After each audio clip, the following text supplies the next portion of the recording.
नाशिकमध्ये भरवस्तीत धुमाकूळ घालणारा बिबट्या जेरबंद झालाय। वन विभागाच्या अथक प्रयत्नानंतर बिबट्याला जेरबंद करण्यात यश आलेले।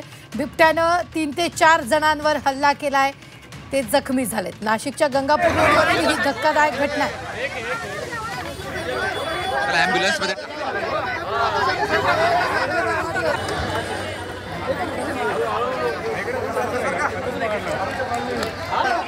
पलीकडच्या बिल्डिंगमध्ये जेव्हा तो एका ठिकाणी अडकलेला होता, तिथून रेस्क्यू करत असताना त्याला डार्ट केलं आणि त्यानंतर बेशुद्ध करून सदर बिबट्याला सुरक्षितरित्या इथून रेस्क्यू केलेला आहे। परंतु दुर्दैवाने यामध्ये वन विभागाचे 2 वनरक्षक श्री संतोष बोडके व श्री प्रवीण गोलाईत हे गंभीररित्या जखमी झालेले आहेत। त्यांना श्री गुरुजी रुग्णालयात उपचारासाठी दाखल केलेलं आहे।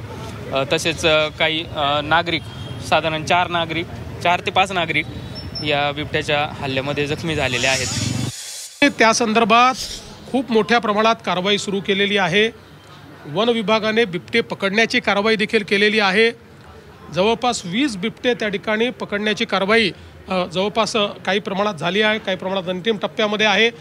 ज्या ज्या ठिकाणी अशा प्रकारचा प्रकोप आहे तिथे ज्या ज्या उपाययोजना करता येतील त्या करण्याचा आमचा प्रयत्न आहे आणि निश्चितपणे येत्या काळामध्ये या बिबट्यांच्या संदर्भात एक जी काही आम्ही त्या ठिकाणी पॉलिसी तयार केली आहे त्या माध्यमातून लोकांना दिलासा देण्याचा आम्ही प्रयत्न करू।